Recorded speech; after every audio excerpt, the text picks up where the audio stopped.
bienvenidos a Un Café con Carola. Hoy tengo otro súper invitado, una persona que lleva 20 años en el periodismo de ciclismo y ha pasado por todas, desde la radio, prensa escrita, jefaturas de prensa, fotografía y bueno, hoy en día los medios digitales. Así que ha vivido pues toda la evolución del ciclismo en estos 20 años, tanto generación de ciclistas como ha evolucionado el medio. Bienvenido Luis Barbosa y gracias por aceptar esta invitación de Carola y por estar acá compartiendo con nosotros toda esa gran experiencia. Para mí, les digo, es el trabajo soñado, porque es la persona que está en la moto, viviendo la carrera de lleno como tal, y bueno, la experiencia de haber visto crecer a todos estos monstruos y ya 3 generaciones y los que vienen encima. Gracias Luis por aceptar la invitación. Carola, muy buenos días a todos nuestros televidentes. Pues la verdad sí es gratificante este trabajo y qué mejor de venir a compartir contigo en este espacio un café y saber un poquito más de cómo ha evolucionado a través del trabajo el ciclismo colombiano en los últimos 20 años. Pues ese es el objetivo de este espacio, contar historias de vida en torno al ciclismo, porque el deporte como tal, a todas las personas que de alguna u otra manera estamos vinculados al ciclismo, nos aporta muchísimo. Entonces, detrás de estas historias siempre ustedes van a encontrar historias de vida, de lucha, de sacrificio, de entrega y de crecimiento personal que los mismos ciclistas se lo transmiten a uno. ¿Cuál ha sido como la mejor enseñanza que le ha dejado el ciclismo, Luis? La persistencia, uno tiene que persistir, uno tiene que insistir todo el tiempo, porque el primero como el último que vaya en una bicicleta en una carrera de ciclismo sufre. Y como es la expresión italiana, me parece que es la mejor expresión para destacar el ciclismo, por darle el relevante que tiene, es que es un deporte agonístico, es un deporte de agonía, de sufrimiento, de desfallecimiento, porque a veces se puede llegar a eso, al desfallecimiento, pero es eso, es cómo se sufre en un elemento como la bicicleta, como digo yo, un artilugio, como es tan maravilloso la bicicleta, ver eso, ver cómo cada hombre desde su condición social, no importa si nació en buena o en mala cuna, pobre o rico, sufre y tiene la igualdad sobre la bicicleta y puede hacer de ella unas gestas importantísimas como las que se han visto desde hace más de 100 años. Luis, y es que usted literalmente nació dentro del ciclismo. Cuéntenos un poco cómo fue esa infancia. Bueno, yo tengo la suerte, creo yo, que nací en una familia donde mi padre era narrador de ciclismo y ya tenían un programa que todavía es vigente con un tío que se llama La Voz del Novato. Ellos empezaron a finales de los 60 por ahí, recién empezaban las grandes vueltas a Colombia, cuando las emisoras eran independientes, o sea, no sabíamos de cadenas radiales, no se sabía que era Caracol Radio, RCN Radio, Todelar o todas estas emisoras, sino que cada uno era una emisora. Ellos trabajaron en radio, creo que era Radio Continental, lo que después fue Todelar, trabajaron también en Nueva Granada, lo que después fue RCN Radio, y pues yo desde mi infancia siempre escuché era que mi papá estaba en la vuelta, que estaba en la carrera, que estaba narrando, o mi madre ponía el radio y mi papá nos saludaba, entonces pues eso hacía que pues escuchara de ciclismo, ¿no? Pero solo cuando ya empecé a montar en bicicleta, cuando empecé a tener una relación más cercana con el ciclismo, entendí pues por dónde iba como dicen, esa espinita que uno va trayendo ahí, el gusanito ese que lo llama uno a la bicicleta. Pero Luis no se enfocó de lleno al periodismo a pesar de todo el bagaje que tiene, sino que se preparó y empezó a estudiar otras carreras y es aquí donde lo ve filósofo, ¿qué hace un filósofo en el lote nacional e internacional?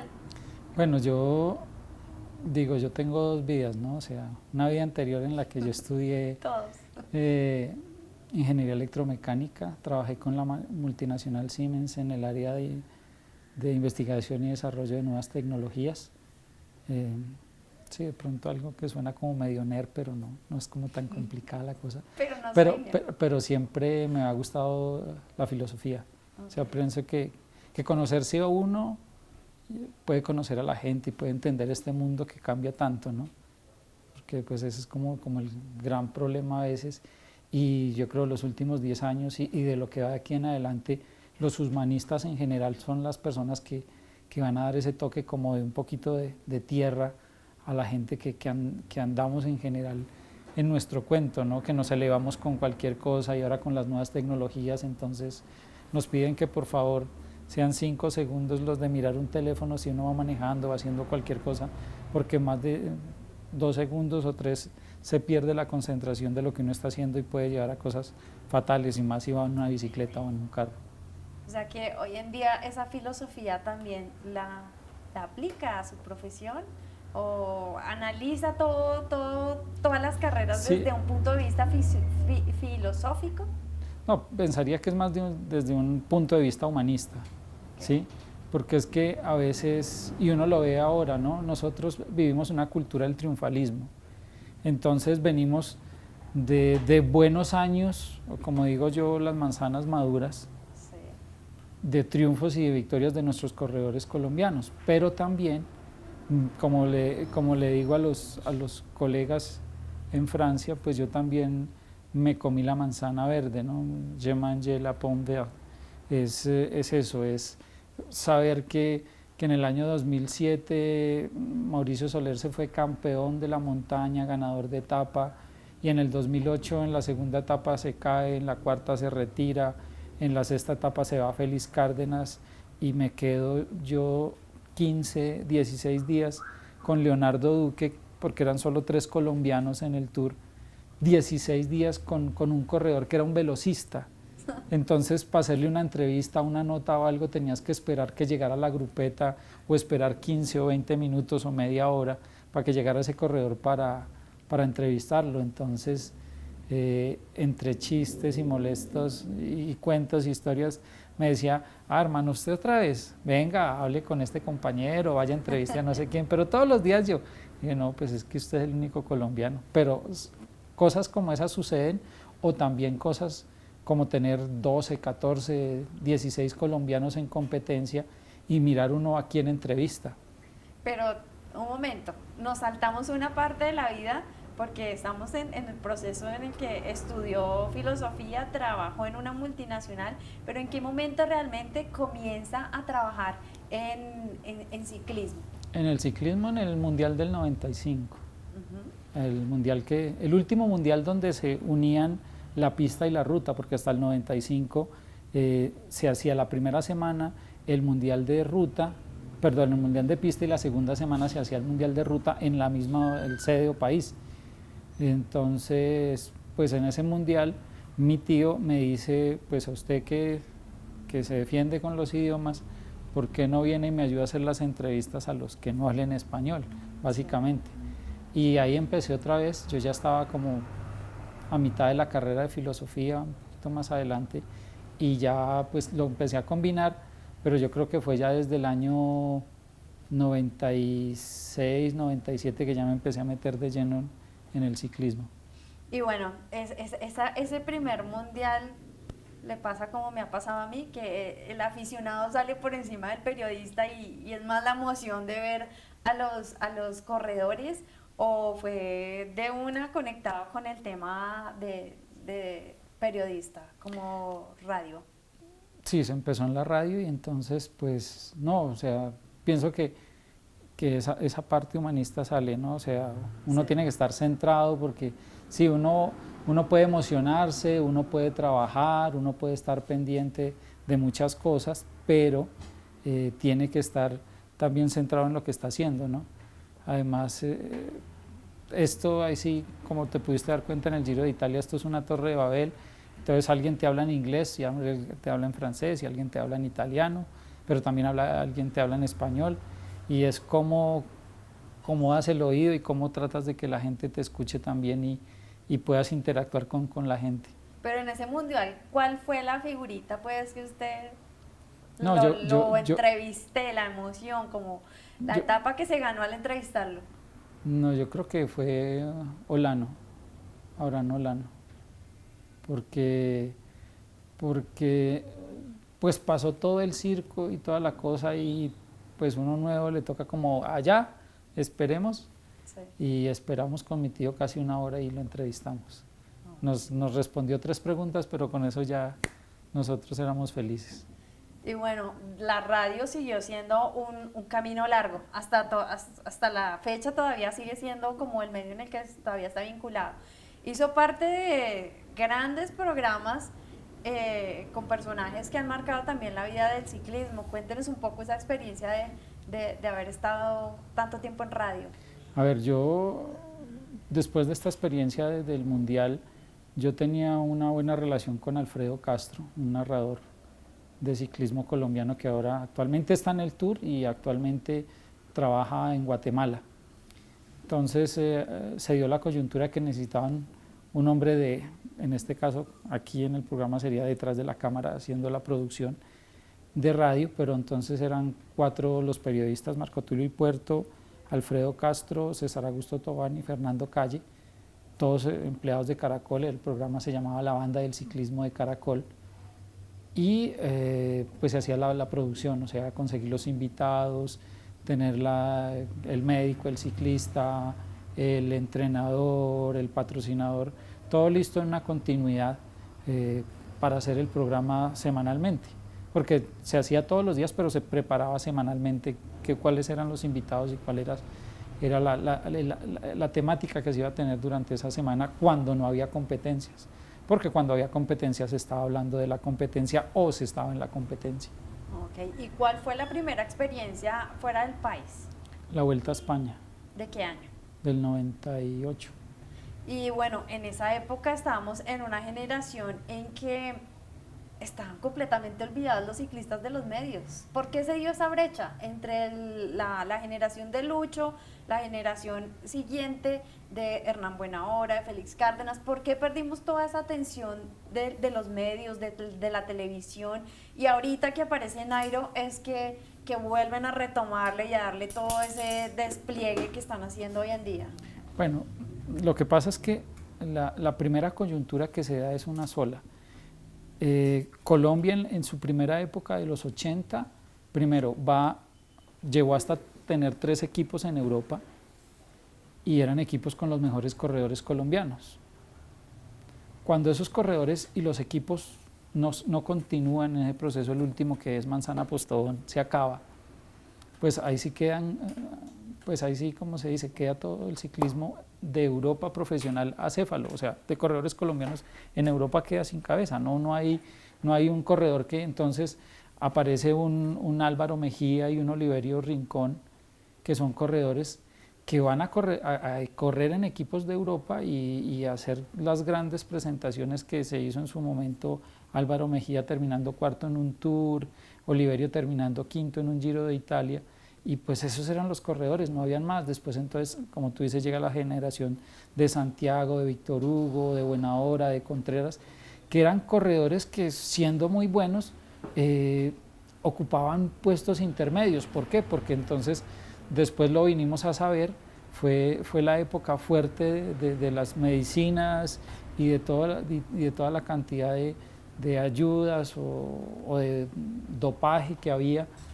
Y entonces, claro, con la medicina equipararon a los colombianos y los superaron, entonces no podían los colombianos dar la misma batalla que estaban dando los europeos. Y en esta nueva generación, al ser ya los controles más estrictos, nuevamente el ciclismo colombiano tuvo ese resurgimiento, pero pensaría yo que se da más por los controles que hay actualmente en Europa que no por la calidad de los corredores, que siempre ha sido la misma. Lo que pasó fue que gracias a las ayudas, al dopaje que tenían los otros que tenían dinero, los que estaban corriendo en Europa, podían equipararse a los colombianos y le podían ganar. Okay. Y entonces eso también hizo que se perdiera toda la atención. Claro. Pues no de la afición, porque la afición sí es muy fiel, la afición siempre está siguiendo a los corredores, la verdadera afición del ciclismo, y sí de los medios.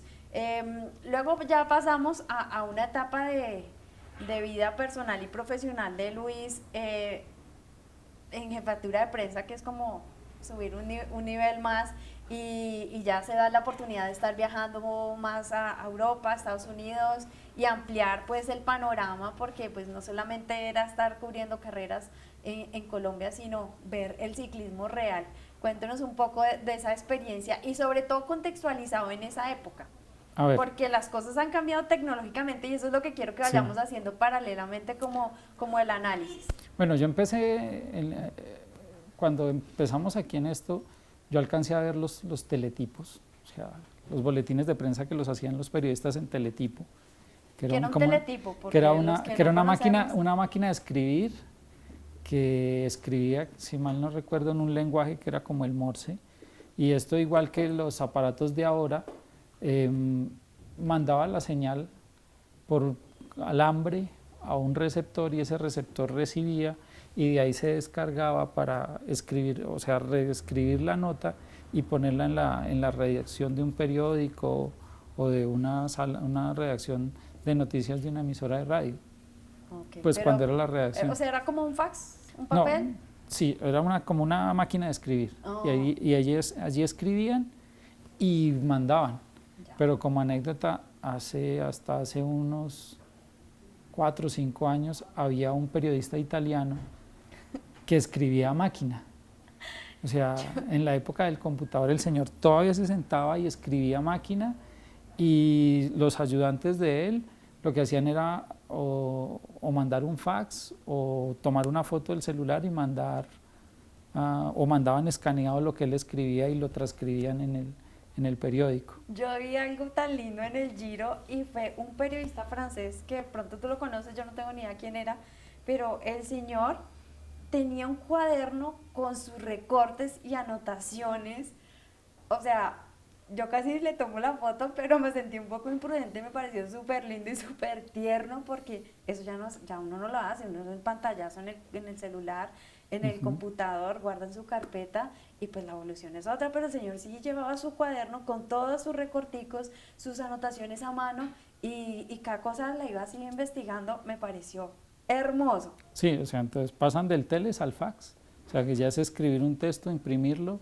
y mandarlo por fax. Entonces, recuerdo esa época porque era muy chistosa, porque cada jefe de prensa de una carrera tenía el listado de los números de fax de todos los periódicos y entonces tenía que coger y llamar y poner el fax, sí, deme línea y brun, o a otros que iban automáticos. Pero entonces era meter las mismas 2 hojitas del boletín de la carrera, mandaba, no sé, 50 fax, entonces imagínate cuánto se podía gastar mientras marcaba, ponía la hoja, mandaba, que le diera ok, porque si le daba error entonces tocaba volver a llamar y esto.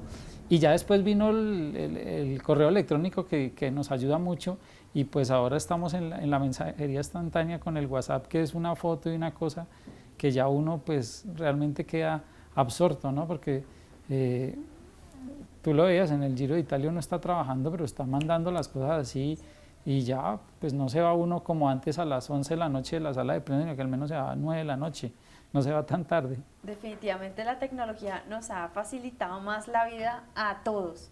Y bueno, más viéndola acá en el tema laboral en cuanto a ciclismo y ya de carrera como tal, o sea, ¿cuál fue la primera carrera en la que estuvo ahí subido en la moto? Y comparémosla con las últimas que ha hecho, la evolución tanto para Luis como del ciclismo que ha visto. Bueno, yo pienso que, claro, la primera experiencia de la moto es eso, lo que tú estabas diciendo, es tener al ciclista cerca, ¿no? Porque ¿cuál es la mayor dificultad que uno tiene? Que uno, al ir en una moto al pie de los corredores con sus equipos para trabajar, pues si al ciclista le llueve, pues uno se moja. Si al ciclista le hace calor, uno también va atafagado del calor, con la diferencia que uno va pedaleando. ¿Sí? Pero entonces tú vas con camisa, chaleco, bueno, el casco, todas estas pero cosas. sí, con 2 terribles cámaras encima que también es un esfuerzo enorme también cargar con esos equipos. Sí, y lo mismo, y te estás compartiendo todo el día con ellos, ¿no? Y esa experiencia pues de competencias la tuve primero en Centroamérica, después ya en Estados Unidos, y ya último tiempo pues en Argentina, en el Tour de San Luis.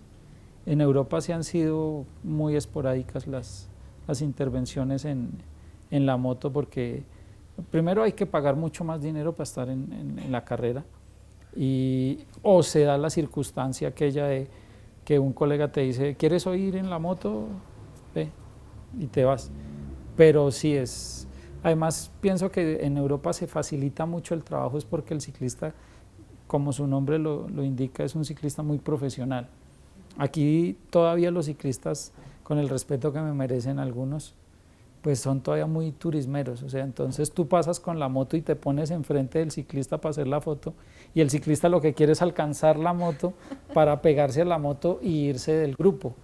Entonces generalmente, y como anécdota le digo, lo he hecho 2 o 3 veces, de decirle al moto frene, y el ciclista no ha tenido sino salir para un lado, salir para el otro o salir para el pasto.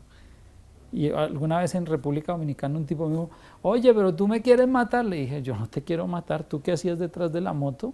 Yo no te estoy diciendo que salgas del lote para pegarte a la moto. Si tú tienes piernas, coja y pasa derecho.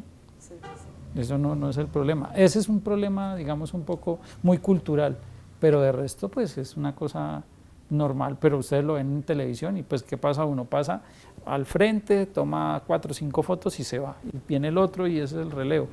Pero digamos aquí en Colombia es un poquito, si no mucho, lo complicado para hacer eso, porque el comisario no tiene el concepto, el que sea comisario moto o comisario que va en el carro, a no ser de los comisarios internacionales, no tienen claro que uno pasa y uno no se queda.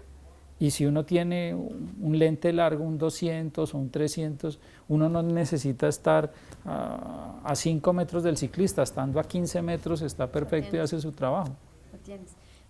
Luis, ¿cómo empieza con el tema de la fotografía? Porque nos saltamos ese punto. O sea, yo lo que quiero rescatar con este invitado es que es un periodista integral.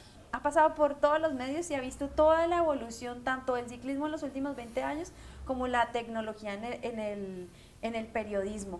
¿Cómo pasa de hacer prensa, de hacer radio, a manejar lentes que ahorita detrás de cámara estaban hablando? Yo me sentía que me estaban hablando era de piñones o de platos, porque manejan códigos también, números, frecuencias. ¿Cómo entra en el mundo y lo maneja a la perfección como lo maneja hoy en día, que en Europa es el único colombiano que está haciendo esa labor? Bueno, lo que pasa es que sí, nos saltamos ese paso. Yo de la radio pasé a la prensa escrita y de la prensa escrita pasé a la televisión. Okay. Se hice todo el curso y eso me facilitó después el trabajo como jefe de prensa, porque uno, habiendo trabajado en cada uno de los estadios, por decirlo así, la prensa escrita uno sabe qué necesitan. 5 fotos, un texto, la radio necesita 3 audios, un texto, la televisión necesita imágenes de apoyo y 2 fulls, esa clase de cosas tú las tienes claro y esa es la forma de ayudar a la gente. Y ya en la fotografía pues sí empecé con una camarita normal, pequeñita, y alguien me dijo, oiga, como que usted por ahí la cosa le funciona bien, porque tiene como ojo, entonces uno es como tiene que como ubicarse en lo que la gente quiere, lo que uno le quiere transmitir a través de su lente pues a la gente que ve las fotos, a la gente que ve todo lo que es el ciclismo, ¿no? Y entonces volvemos al principio, el ciclismo es agonía. Entonces si el ciclismo es agonía, no puedo encontrar un ciclista que uno vaya pasando y me va levantando la mano o me va dando saluditos, porque eso no es agonístico. Sí. Pero si tú coges un tipo en una contrarreloj ya en los últimos 10 kilómetros que van en su esfuerzo último, pues lo va a sentir, lo va a notar, y eso yo creo que lo van a poder ustedes también ver en el programa. Bueno, y esas fotos, ¿en dónde las ve la gente? Porque pues para los que no conocen a Luis, son los que aparecen en titulares en los principales diarios, pero que sea usted mismo el que nos cuente en dónde mucha gente ha visto las fotos y no sabe que eso es detrás del ojo de este señor. Bueno, la verdad es que yo trabajo en la actualidad para agencias, para revistas, para medios internacionales. Entonces aquí en Colombia trabajo mucho para la agencia Colprensa, que es la agencia colombiana de noticias o de prensa, Colprensa, y se hacen trabajos esporádicos, digamos, para El Tiempo. Colprensa tiene 27 periódicos, entre otros El Colombiano, El País, Vanguardia Liberal, El Universal, El Heraldo de Barranquilla, en Bucaramanga Vanguardia, en Manizales La Patria. Entonces ahí pueden ver reflejado, pero también se hacen trabajos para El Tiempo, para El Espectador y para medios internacionales, revistas en las que he colaborado. Te puedo decir Velo News en Estados Unidos, Road Magazine, el periódico La Nación en Costa Rica, la revista Ciclismo 21 en Argentina. Y tiene su propia página web, ¿verdad? En la actualidad, pues trabajo en un blog, pero hace unos 4 meses, 3 meses dejé el portal que tenía, pero la idea es arrancar con un nuevo portal, un portal informativo, pero también eso, que le guste a la gente, porque estamos viendo, y uno lo siente, ¿no? La gente se está volviendo muy de la noticia light, por decirlo así, o sea que un lector no te va a leer más de 4 o 5 párrafos, pero quiere ver el video y quiere ver las fotos y eso, porque en el último evento que estuve ahora con los muchachos de Colombia me decían, ¿y dónde puedo ver sus fotos? Y sus fotos, y es que sus fotos son muy buenas. Entonces les digo, pues mijo, o sea, me da pena, pero es que mis fotos son para prensa, yo no las tomo para que usted se vea bonito, para que usted las ponga en el Facebook, porque es un trabajo profesional, y como profesional que uno es, tiene que ser respetuoso de los demás colegas. O sea, primero, no regalar el trabajo, sí, y segundo, respetar el trabajo de los demás.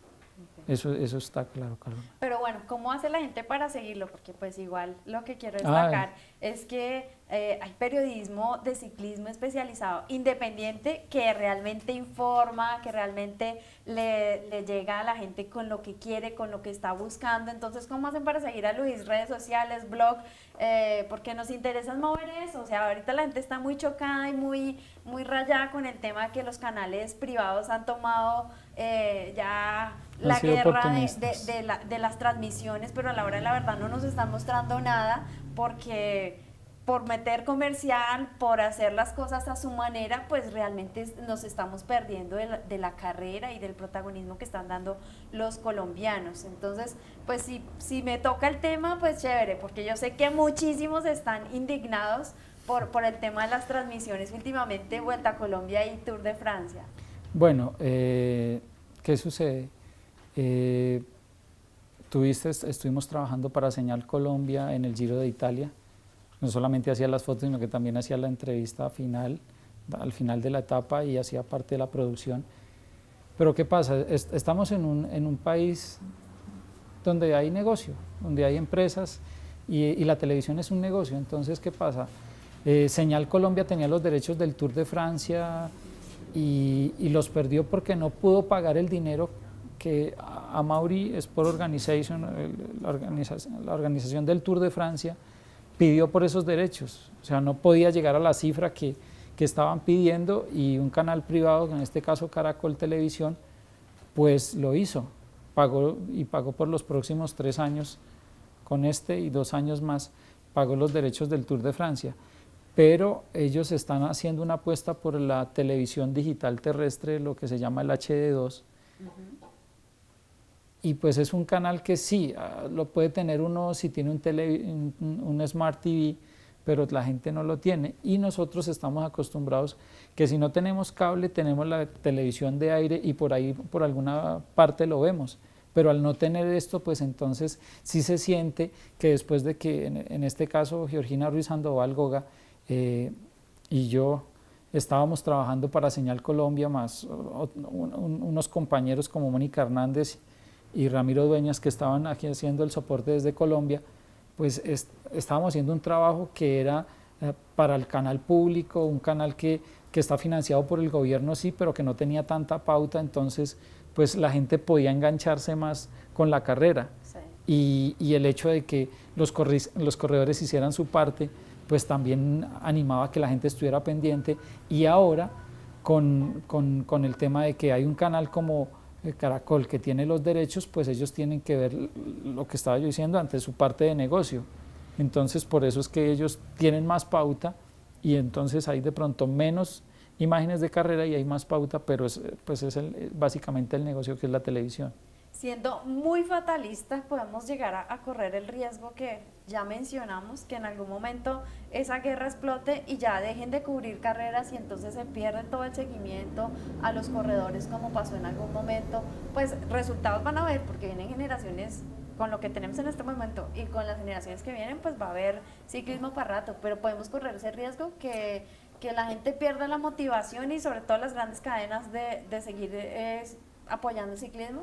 No, no lo pienso porque yo creo que ha venido un boom en los últimos 5 o 7 años de la conciencia del uso de la bicicleta, no solamente en la parte deportiva, sino también en el uso de la bicicleta como un medio alternativo de transporte.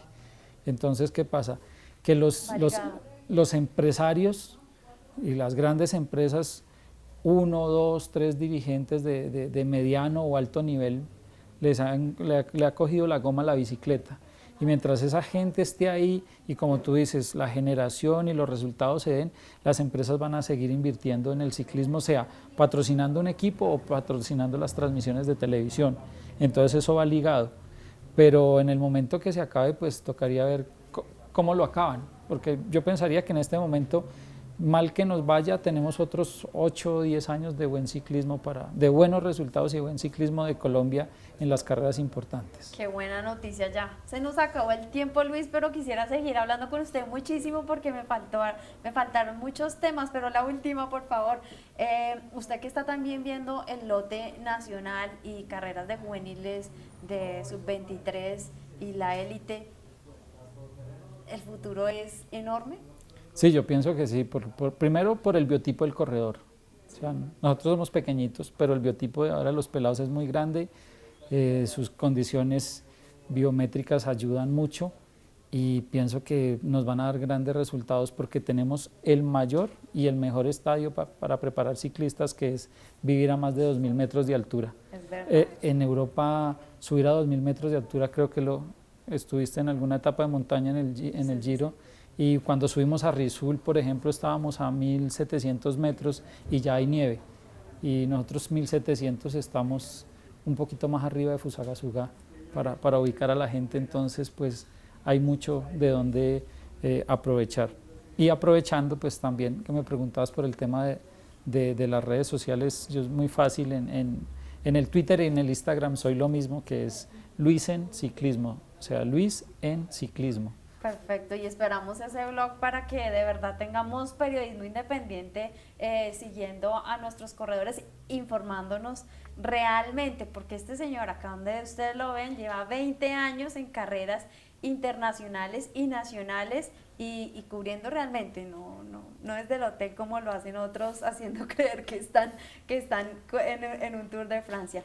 Luis, gracias por estar con nosotros, por acompañarnos, por las experiencias compartidas, porque se transporta uno a otras épocas y bueno, lo más rico que es hablar de ciclismo. Gracias por habernos aceptado la invitación, la compañía. Pues nada, Carola, muchísimas gracias a ustedes y desearle muchos éxitos a este proyecto, porque hablar de ciclismo desde fuera de la bicicleta a veces no lo tenemos en cuenta y esto también hace parte de la vida del ciclismo y de la cotidianidad de las personas. Gracias a ustedes por seguirnos. Esto es Un Café con Carola, un espacio para contar historias de vida en torno al ciclismo.